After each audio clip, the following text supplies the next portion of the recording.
안녕하세요, 하유입니다. 오늘은 1학년, 2학년인 저학년 친구들을 대상으로 영상을 좀 찍어봤습니다. 오늘 영상은 동아리 활동, 대회 활동, 학점 관리, 어학, 기타, 편입, 반수, 전과 이렇게 5가지로 나눠서 얘기를 해볼 거고요.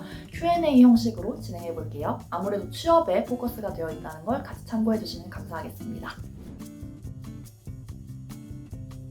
저 이거 진짜 해주고 싶은 말이 많은데요. 저 학교 다닐 때 대외활동 진짜 많이 했거든요. 학기당 최소 3개 이상씩 했어요. 저는 원래 좀 열심히 적극적으로 활동하는 성향의 사람이라 그 자체를 후회하진 않아요. 그런데 취업을 목적으로 한다면 대외활동에 그렇게까지 에너지를 많이 쏟을 필요는 없었다라는 생각이 들어요. 대외활동하는 대신에 여러분만의 스토리를 만드는데 에너지를 더 쏟으면 좋겠다라는 말을 해주고 싶어요. 그 스토리는 크게 2가지로 얘기를 좀 해주고 싶은데요. 하나는 전문직 시험 준비해보는 거랑 두 번째는 블로그 하는 거예요. 우선 전문직이라고 하면은 뭐 변리사, 로스쿨 준비, CPA 뭐 이런 소위 말하는 큼직큼직한 사짜 이런 시험에 도전하라는 건데요.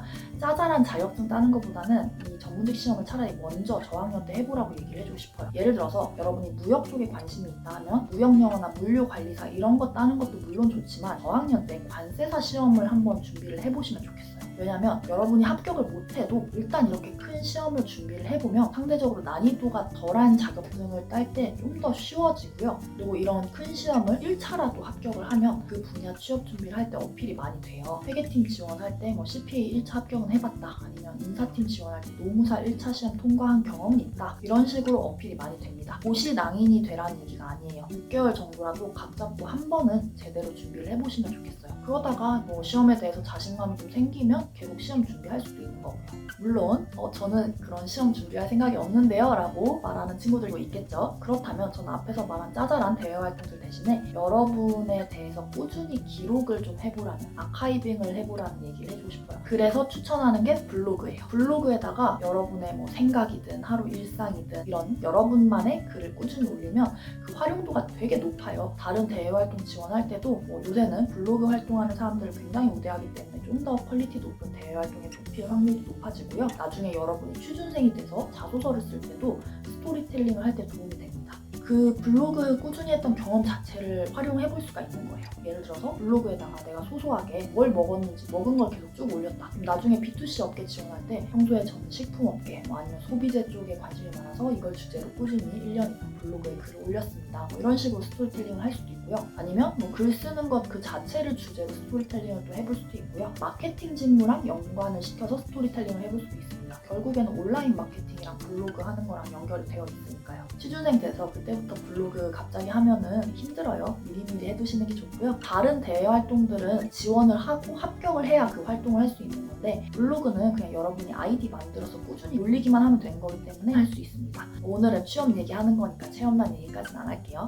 생각보다 꾸준히 블로그 글을 올리는 친구들이 많이 없습니다. 그렇기 때문에 여러분이 좀만 신경을 쓰면 경쟁력을 갖출 수 있어요. 한 달에 2-3번 정도만 올려도 되는 거니까 너무 거창하게 생각하지 마시고요. 일단 아무 글이나 한번 써보시면 좋겠습니다.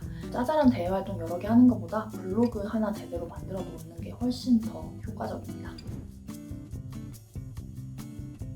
소위 말해 스펙을 위해서는 동아리 안 해도 돼요. 시간 낭비죠. 그런데 우리 면접도 잘 봐야 되잖아요. 서류만 합격한다고 끝이 아니라 면접까지 통과를 해야 합격을 하는 건데 여러분이 스스로를 생각해 볼 때 나 아직 좀 사회성이 떨어지는 것 같아. 아니면 조직생활 이런 거가 익숙하지 않아. 거부감을 느껴. 이런 생각을 가진 친구라면 오히려 미리 사회를 좀 경험해본다는 측면에서 동아리 활동을 해보면 좋겠어요.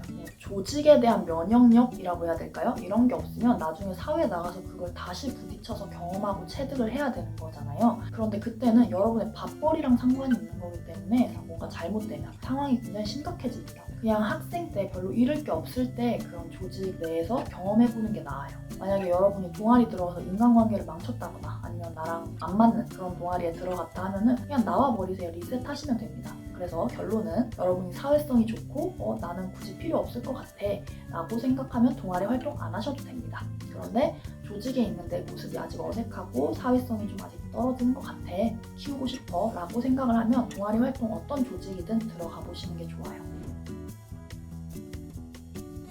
네, 됩니다. 나중에 여러분이 자소서 쓸 때 저는 동아리 활동 열심히 했어요 라고 그냥 쓰는 것보다 저는 동아리에서 부학회장을 맡았을 정도로 열심히 동아리 활동을 했습니다 라고 쓰는 게 좀 더 와닿겠죠. 그리고 동아리 활동 열심히 하는 친구들 중에서도 뭔가 부담스러워요 하면서 뭐 과대든 뭐 동아리 장이든 리더 역할 거절하는 친구들이 있는데요. 그러지 마세요. 그냥 손 들어서 리더 역할 맡아보세요. 다 도움이 됩니다. 저학년 친구들은 특히나 학점 관리가 되게 중요해요.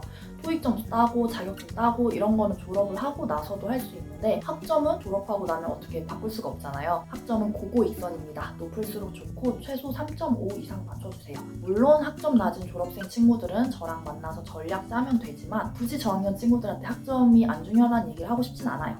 점수가 안 나올 것 같다 하면 재수강을 차라리 활용하시는 게 낫습니다.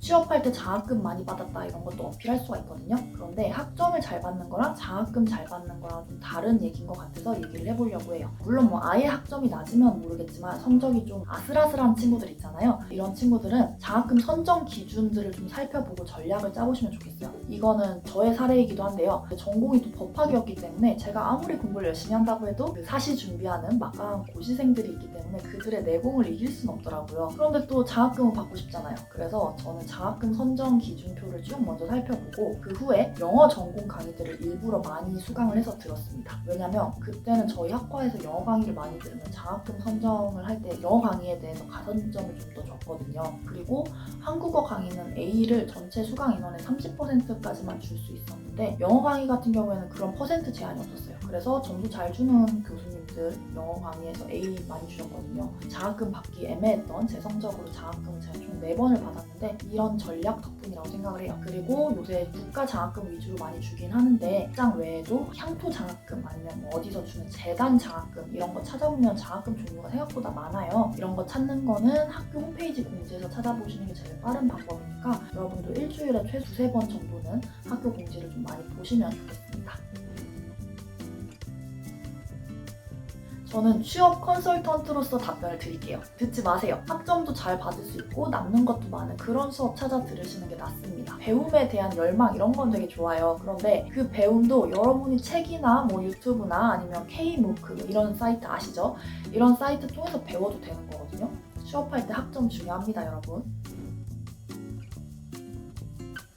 남들이 공부 덜하는 저학년 때 여러분은 공부를 그때 열심히 해서 학점을 잘 받는 게 더 효율적이에요. 경쟁이 좀 덜하잖아요. 그리고 나중에 여러분이 고학년 돼서 열심히 공부한다고 해도 학점을 잘 받는다는 보장이 없어요. 지금 공부 안 하면은 그때도 안 해요. 지금부터 열심히 하시는 게 좋습니다. 그리고 학점 2점대로 뭐 취업 잘했다 이런 전설 같은 얘기들이 내려올 텐데 전설이 전설인 이유는 흔치 않기 때문인 거예요. 이 학점 말고 난 다른 걸로 커버해야지 라는 생각도 하지 마세요. 뭘로 커버하실 건데요? 딱히 없을 겁니다.